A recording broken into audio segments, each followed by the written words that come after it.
Hello everyone, welcome to our YouTube channel maths with Jagjit. I hope आप सभी ठीक हो गए।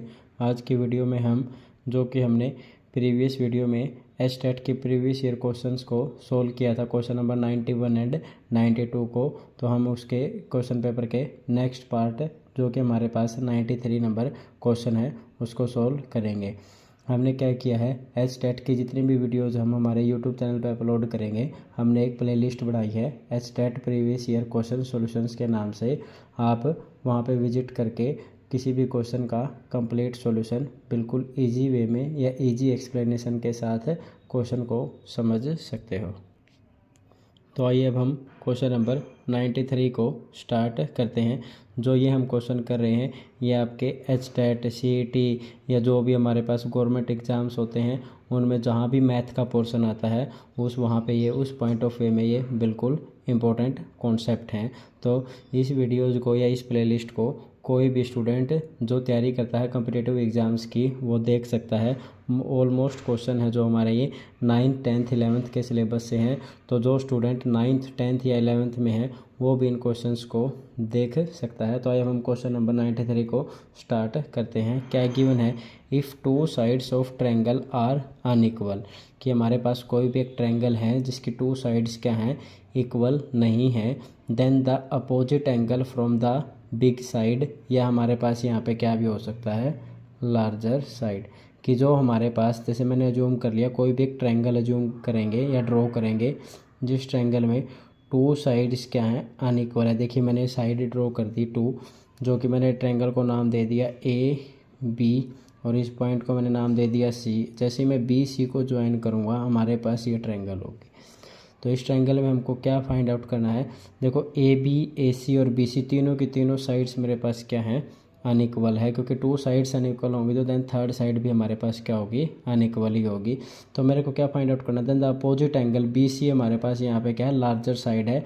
और बी सी के साइड के जो अपोजिट एंगल है, इसके अपोजिट में एंगल क्या है मेरे पास, ये वाला एंगल है बी ए सी। तो हमको ये एंगल बताना है कि भाई कंपेयर टू एंगल बी और एंगल सी के कंपेयर में ये कौन सा एंगल, ये एंगल क्या होगा, ग्रेटर देन होगा, स्मॉल होगा, इक्वल होगा या हाफ होगा। तो ये हमारे पास जो कि एक थ्योरम है, तो हम इसका डायरेक्ट ऑप्शन जो है हमारा इसका क्या आएगा, ऑप्शन नंबर ए इसका क्या होगा, ट्रू होगा। क्योंकि हमारे पास जो लार्जर साइड है इसके अपोजिट जो भी एंगल होगा वो एंगल क्या होगा, हमारे पास बिग होगा। तो इसका क्वेश्चन ऑप्शन नंबर क्या होगा, ए क्या है, ट्रू है। तो हमने ये क्वेश्चन नंबर 93 को सोल्व किया है। अब हम करेंगे क्वेश्चन नंबर 94 को। जो 94 क्वेश्चन है ये तुम्हारा जो क्वेश्चन है ये क्लास 11th में परमुटेशन एंड कम्बिनेशन, जो परमुटेशन कम्बिनेशन का चैप्टर होता है हमारे पास, उस चैप्टर से रिलेटेड क्वेश्चन है। तो इसके लिए आपको परमुटेशन कम्बिनेशन का कॉन्सेप्ट पता होना चाहिए।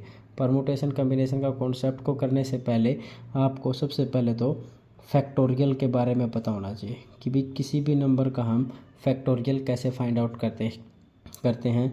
जैसे कि मैंने नंबर लिख दिया 5 फैक्टोरियल, फैक्टोरियल का सिंबल होता है हमारे पास ये, जो 5 के बाद हमने ये किया है ये फैक्टोरियल का सिंबल है। तो इसका मतलब क्या होता है, हमारे को 5 से लेस देन जितने भी नेचुरल नंबर हैं, नेचुरल नंबर प्रीवियस इसके बाद जो भी हमारे पास नेचुरल नंबर आएंगे उन नंबर्स की क्या करनी है, मल्टीप्लाई करनी है।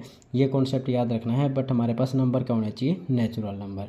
हम ये नहीं बोल सकते कि भाई 1 के बाद जैसे 0 आता है या 0 के बाद -1 आएगा, वो क्या होंगे हमारे पास, 0 वोल नंबर होगा, -1 क्या होगा, इंटीजर होगा। तो आपको सिर्फ नेचुरल नंबर की ही मल्टीप्लाई करना है। तो जैसे कि इसका आंसर क्या आएगा, 5 × 4 20, 20 × 6 करोगे तो क्या हो गया, 120। जैसे कि कोई तुमसे ये बोल देगा कि भाई 2 फैक्टोरियल की वैल्यू फाइंड आउट करो, तो इसके प्रीवियस नेचुरल नंबर क्या हो गया, 2 × 1, तो इसका आंसर क्या आएगा, 2।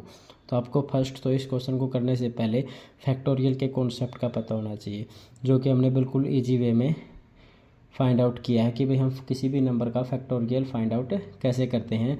वो नंबर है उससे लेस देन जितने भी हमारे पास नेचुरल नंबर होंगे उन सब की हम क्या करेंगे, मल्टीप्लाई करेंगे। तो नेक्स्ट जो कॉन्सेप्ट है अब हम क्वेश्चन करेंगे permutation and combination, class 11th का ये क्वेश्चन है। क्वेश्चन क्या है, how many words make from the word assessment. हमारे पास एक वर्ड है असेसमेंट, इस असेसमेंट से मैं कितने वर्ड्स बना सकते हैं। हमारे पास ये क्वेश्चन है, जैसे कि हम एक वैसे ले लेते हैं, जैसे कि मैंने ले लिया राम, RAM, राम। राम से मैं कितने क्वेश्चन, मतलब मैं कैसे कितने वर्ड्स इन लेटर का यूज करके ड्रॉ कर सकता हूँ। वैसे तो देखो इसका डायरेक्ट आंसर आएगा, हमारे पास टोटल नंबर क्या हैं, 3 नंबर्स हैं, कोई भी नंबर रिपीटेड नहीं है, तो यहाँ से डायरेक्ट ऑप्शन क्या आएगा, जब भी नंबर रिपीटेड नहीं होंगे तो जितने नंबर्स हैं उनका ही फैक्टोरियल कर देंगे। तो वैसे तो आंसर आएगा 3 × 2 करेंगे तो 6 आएगा। अब वो वर्ड्स कौन कौन से हैं 6, हम वो भी ड्रॉ कर सकते हैं।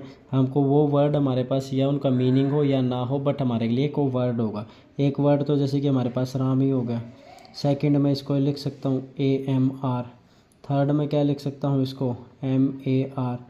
नेक्स्ट में क्या लिख सकता हूँ इसको RMA, ये हो गया।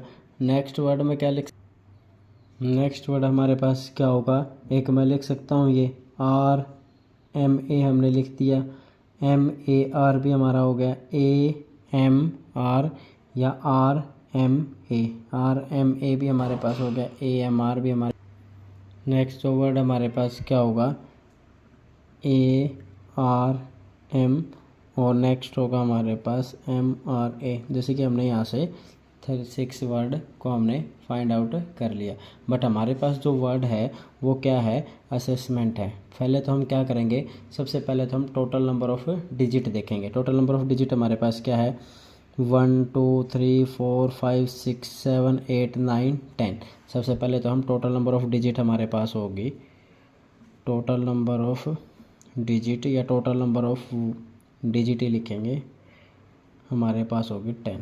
अब मैं यह करूँगा, जो मेरे पास वर्ड्स हैं या जो डिजिट हैं वो हमारे पास रिपीटेड है। देखिए यहाँ पे मेरे पास S कितनी बार रिपीटेड है, S है मेरे पास 4 टाइम रिपीटेड है। नेक्स्ट हमारे पास ये S तो हमारे पास हो गया। उसके बाद E मेरे पास क्या है, 2 टाइम रिपीटेड है। नेक्स्ट A मेरे पास 1 टाइम है। नेक्स्ट मेरे पास E भी 1 टाइम है, E भी हमारे पास क्या है 1 टाइम है। एंड जो T है वो भी हमारे पास 1 टाइम है। हमने जो ऊपर जो कॉन्सेप्ट किया था वो कॉन्सेप्ट किया था जहाँ पे हमारे पास नंबर रिपीटेड नहीं है। जब भी नंबर रिपीटेड नहीं होंगे, मैं नंबर हमारे पास जितने भी होंगे उन्हीं का हम क्या कर देंगे, फैक्टोरियल। बट कॉन्सेप्ट क्या है, जब भी मेरे पास नंबर हैं वो रिपीटेड हैं तो मैं कैसे करूँगा। तो हमारे पास जो रिपीटेड है उसके लिए फ़ॉर्मूला क्या होगा, उसके लिए फ़ॉर्मूला होगा हमारे पास, जितने भी हमारे पास टोटल नंबर्स हैं सबसे पहले उसका फैक्टोरियल करो, 10 फैक्टोरियल। टोटल नंबर हमारे पास है 10, हमने क्या कर दिया 10 फैक्टोरियल। अब की बार हमको क्या करना है, डिवाइड करना है। डिवाइड क्या करना है, जो जो नंबर जितनी भी टाइम रिपीटेड है उसी नंबर का हम क्या कर देंगे, फैक्टोरियल कर देंगे। जैसे S मेरे पास कितने टाइम रिपीटेड है, 4 टाइम, तो ये क्या हो गया 4 फैक्टोरियल।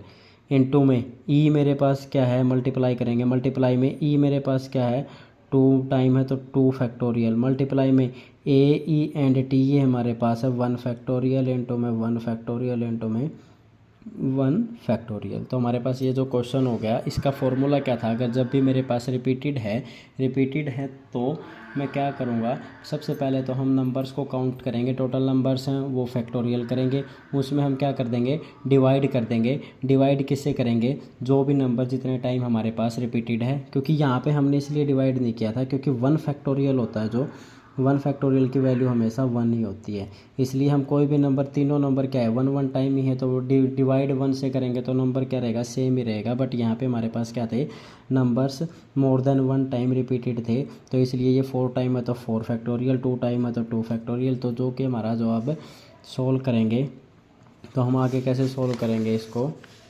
10 फैक्टोरियल अपॉन में क्या था 4 फैक्टोरियल इंटू में 2 फैक्टोरियल। अब मैं 10 फैक्टोरियल को मैं क्या लिख सकता हूँ, 10 into 8 into 10 into 9 into 8 into 7 into 6 into 5 into में 4 फैक्टोरियल अपॉन में, या 4 इंटू 3 इंटू 2 इंटू 1 लिखेंगे तो 4 इंटू 3 × 2 × 1 को मैं क्या लिख सकता हूँ, 4 फैक्टोरियल लिख सकता हूँ। इसलिए मैंने डायरेक्ट 4 फैक्टोरियल लिख दिया, क्योंकि हमारे पास जो डिनोमिनेटर में है वो भी क्या है, 4 फैक्टोरियल इंटू में 2 फैक्टोरियल की वैल्यू क्या थी, 2 × में 1। 4 फैक्टोरियल से 4 फैक्टोरियल हमारे पास क्या हो गया, कैंसिल आउट हो गया। जो नेक्स्ट है अब हमारे पास क्या है, 2 से अगर मैं कट करूँगा तो हमारे पास क्या आएगा, 6 को कट करेंगे 3, तो हमारे पास अब नंबर क्या बच गया, 9 × 10 × 9 × 8 × 7 × 3 × 5। अगर मैं इनकी को सॉल्व करूँगा, जो हमारे पास है ऑप्शन नंबर डी है 756, उनके मल्टीप्लाई करेंगे तो ये आएगा 75600, जो कि मेरे पास ऑप्शन नंबर डी क्या हो गया, ट्रू होगा। तो ये जो क्वेश्चन था, ये हमने 11th क्लास का जो कॉन्सेप्ट है परमुटेशन एंड कम्बिनेशन, उस चैप्टर से रिलेटेड क्वेश्चन है कि हमारे पास एक वर्ड गिवन है, उन वर्ड्स में जितने भी मेरे पास लेटर्स गिवन हैं, उन लेटर्स का यूज़ करके मेरे को अगेन वर्ड बनाने हैं। जैसे कि हमने एक एग्जांपल लिया पहले, एक स्मॉल डिजिट 3 का राम से हमारे पास यहाँ पे रिपीटेशन नहीं था, कोई भी एवरी एलिमेंट क्या डिफरेंट है, तो मैं क्या कर दिया, जितने नंबर्स हैं उतना ही क्या करेंगे, फैक्टोरियल, तो हमारे पास आ गया 6। और जब भी रिपीटेड है तो रिपीटेड में हम डिवीज़न करेंगे। डिवीज़न क्या करेंगे, जो भी नंबर जितने टाइम रिपीटेड है उस नंबर का हम फैक्टोरियल करेंगे। तो जो कि अब लास्ट में जो असेसमेंट वर्ड हैं, इन लेटर्स का यूज करके मैं टोटल 75,600 वर्ड्स हम यहाँ पे बना सकते हैं। तो हमने जो आज की वीडियो में है क्वेश्चन नंबर 93 एंड 94 को सॉल्व किया है। अगर आपको वीडियो अच्छी लगती है तो हमारे चैनल को लाइक शेयर एंड सब्सक्राइब जरूर करें, और फ्रेंड्स में ज़्यादा से ज़्यादा शेयर करें। आने वाली वीडियोज़ में हम लास्ट ईयर के प्रीवियस ईयर सॉल्यूशन को ही सॉल्व करेंगे, और हमने एस्टेट की एक प्लेलिस्ट बनाई है। आप हमारे एस्टेट के प्रीवियस ईयर के क्वेश्चंस को प्लेलिस्ट में जाके बिल्कुल इजी वे में क्वेश्चन को सॉल्व कर सकते हो, और आने वाले 26-27 जुलाई को एस्टेट का एग्ज़ाम बिल्कुल इजी वे में या क्वेश्चन को सॉल्व करके आप क्रैक कर सकते हो एग्ज़ाम को। इसलिए वीडियो को फ्रेंड्स में ज़्यादा से ज़्यादा शेयर कीजिए। अगर वीडियो अच्छी लगती है अगेन तो like, comment, share and channel को सब्सक्राइब ज़रूर करें। Thank you.